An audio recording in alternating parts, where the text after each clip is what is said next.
Chhatrapati Shivaji Maharaj. History in Hindi. Chhatrapati Shivaji Maharaj का इतिहास। शिवाजी भोसले उर्फ छत्रपति शिवाजी महाराज एक भारतीय शासक और मराठा साम्राज्य के संस्थापक थे। शिवाजी ने आदिलशाही सल्तनत की अधीनता स्वीकार न करते हुए उनसे कई लड़ाइयां की थी। शिवाजी को हिंदुओं का नायक भी माना जाता है। शिवाजी महाराज एक बहादुर, बुद्धिमान और निडर शासक थे। धार्मिक कार्य में उनकी काफी रुचि थी। रामायण और महाभारत का अभ्यास वह बड़े ध्यान से करते थे। वर्ष 1674 में शिवाजी महाराज का राज्याभिषेक हुआ और उन्हें छत्रपति का खिताब मिला। आइए उनके जीवनी के बारे में विस्तार से पढ़ते हैं। शिवाजी महाराज का जन्म 19 फरवरी 1630 में शिवनेरी दुर्ग में हुआ था। इनके पिता का नाम शाहजी भोसले और माता का नाम जीजाबाई था। शिवनेरी दुर्ग पुणे के पास है। उनकी माता ने उनका नाम भगवान शिवाय के नाम पर शिवाजी रखा। उनकी माता भगवान शिवाय से स्वस्थ संतान के लिए प्रार्थना किया करती थी। शिवाजी के पिताजी शाहजी भोसले एक मराठा सेनापति थे जो कि डेक्कन सल्तनत के लिए कार्य किया करते थे। शिवाजी के जन्म के समय डेक्कन की सत्ता 3 इस्लामिक सल्तनतों बीजापुर, अहमदनगर और गोलकोंडा में थी। शिवाजी अपनी मां जीजाबाई के प्रति बेहद समर्पित थे। उनकी मां बहुत ही धार्मिक थी।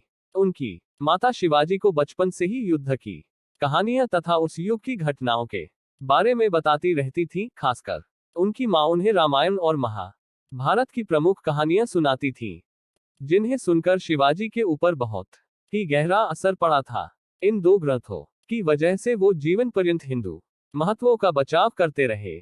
इसी दौरान शाहजी ने दूसरा विवाह किया और अपनी दूसरी पत्नी तुकाबाई के साथ कर्नाटक में आदिल शाह की तरफ से सैन्य अभियानों के लिए चले गए। उन्होंने शिवाजी और जीजाबाई को दादोजी कोंडेव के पास छोड़ दिया। दादोजी ने शिवाजी को बुनियादी लड़ाई तकनीकों के बारे में जैसे कि घुड़सवारी, तलवारबाजी और निशाने बाजी सिखाए। शिवाजी महाराज का विवाह 14 मई 1640 में सईबाई निम्बलाकर के साथ लाल महल, पुणे में हुआ था। शिवाजी महाराज का आदिल शाही साम्राज्य पर आक्रमण। शिवाजी महाराज ने वर्ष 1645 में आदिल शाह सेना को बिना सूचित किए कोरना किला पर हमला कर दिया। इसके बाद आदिल शाह सेना ने शिवाजी के पिता शाहजी को गिरफ्तार कर लिया। आदिल शाह सेना ने यह मांग रखी कि वह उनके पिता को तब रिहा करेगा जब वह कोरना का किला छोड़ देंगे। उनके पिता की रिहाई के बाद 1645 में शाहजी की मृत्यु हो गई। पिता की मृत्यु के बाद शिवाजी ने फिर से आक्रमण करना शुरू कर दिया।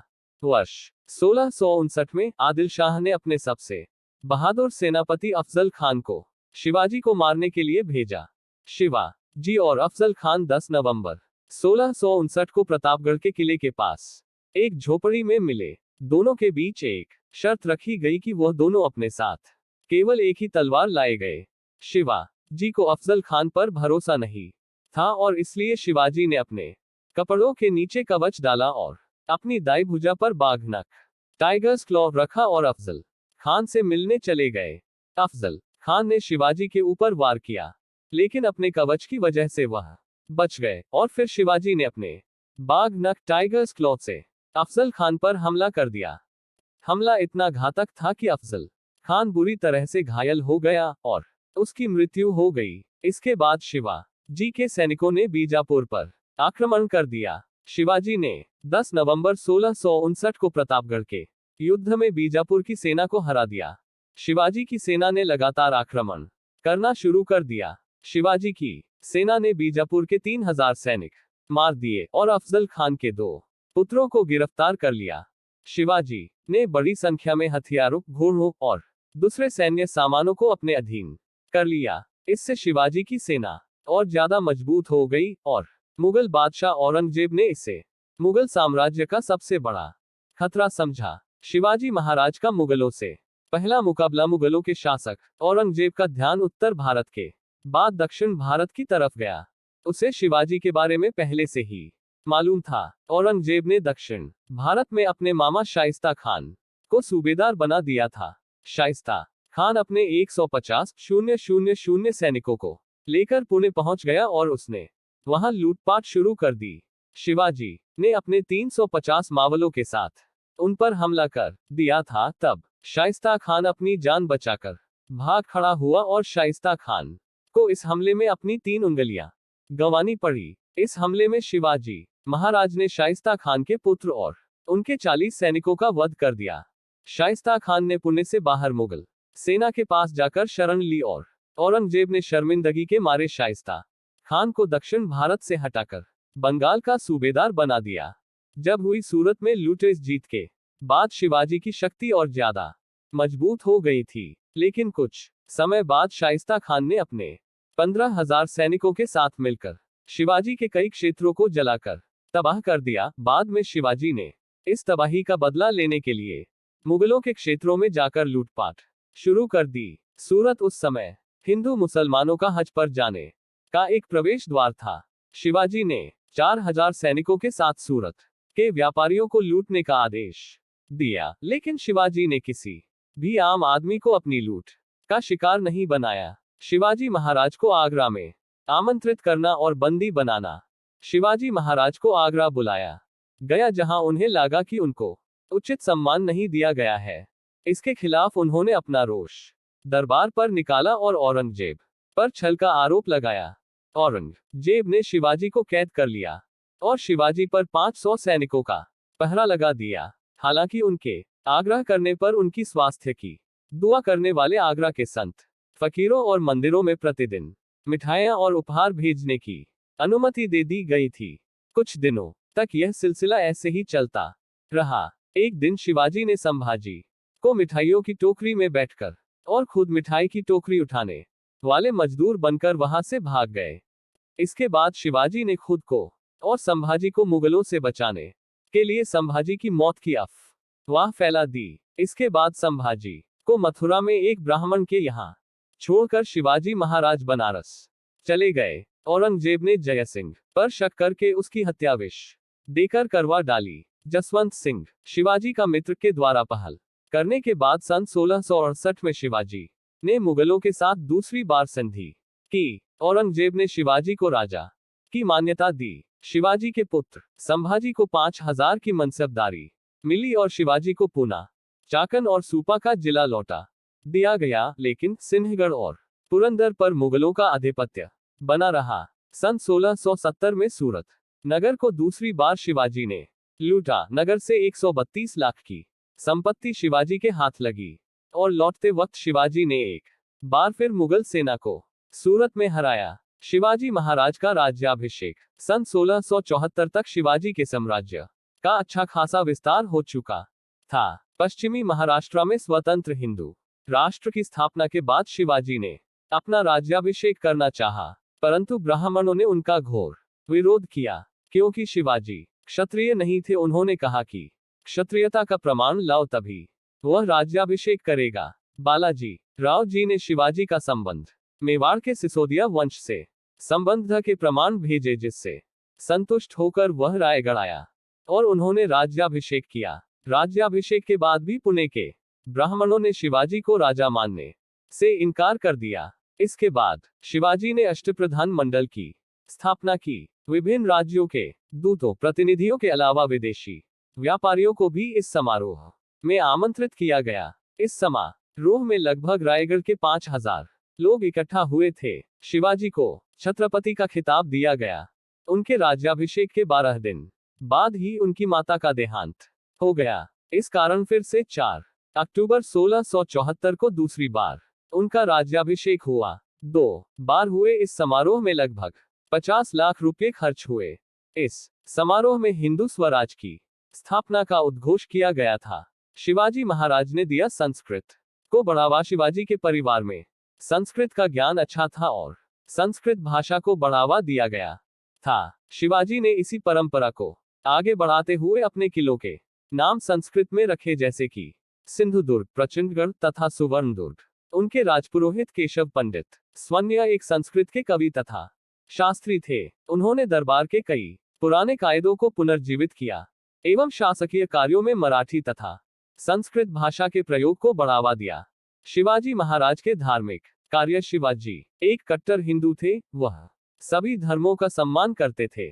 उनके राज्य में मुसलमानों को धार्मिक स्वतंत्रता थी। शिवाजी ने कई मस्जिदों के निर्माण के लिए दान भी दिए था। हिंदू पंडितों की तरह मुसलमान संतों और फकीरों को बराबर का सम्मान प्राप्त था।